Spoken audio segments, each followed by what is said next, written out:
อ๋อทุกคนเข้าฤดูหนาวเต็มร้อยแล้วนี่หมอกเต็มเลย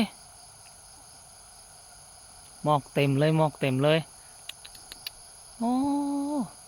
บึ้งไหมบึ้งไหมบึ้งไหมหมอกยามเศร้าโอ้ยอยากให้มันเป็นแนวนี้ทุกคืนอยากให้มันเป็นแนวนี้ทุกเศร้าเลยทุกคนบึ้งไหมหลังคาจนมาเปียกหลังคาเฮือนน่ะโอ้บึ้งไหมเนี่ยบึ้งเห็นหลายสุดก็คืออยู่ทั้งป่าเห็นบ่ทั้งป่านี่หมอกเต็มเห็นบ่โอ้ตัวนี้ปานวัตถุสร้างเลยเนาะหมอกเต็มอยู่นี่เห็นบ่ในอยู่ป่าตัวนี้ก็หมอกเต็มนี่หมอกเต็มปกคลุมเฮือนสองหลังนี่เห็นบ่ตอนเช้า6 โมงเช้าเบิ่งไหมเดี๋ยวสิพาทุกคนไปเบิ่งทางหลังเพราะทางหลังนี่ก็เป็นป่าเท่ากันแต่ว่าเสียดายเด้อวันที่6ที่7นี่พายุลูกใหม่เข้าอีกแล้ว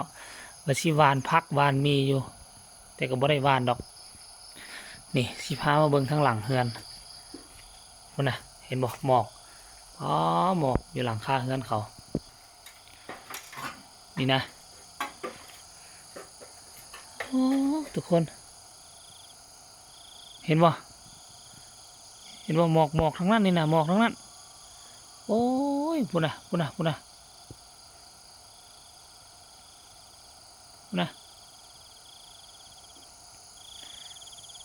ห็นบ่หลังบ้านนะ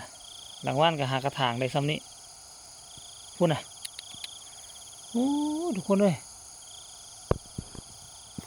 ตัวนี้คือสร้างอีหลีป่ะ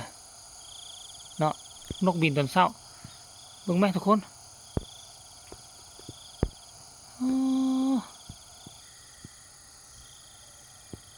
หมอกมาแล้วหมอกมาแล้วหมอกมาแล้วพุ่นน่ะแถวนั้นนะโอ้เดี๋ยวจะหันมาทางนี้เด้อให้เบิ่งตัวสร้างเด้อนี่ค่อยว่าตัวนี้แม่นตัวสร้างนี่คือบ่โอ้เอาทุกคนตอนเช้าทักทายสบายดีกันซ้ำนี่ก็แล้วกันตื่นมาเมื่อกี้โชคดีเนาะโชคดีความจริงถ้าเขาตื่น5 โมงนี่มันสิหลายกว่านี้อันนี้เขาตื่นมา6 โมงกว่า6 โมง 10 นาทีแล้วเลยได้เห็นซ้ำนี่ก็พอใจแล้วแหละหมอกมาแล้วหมอกมาแล้ว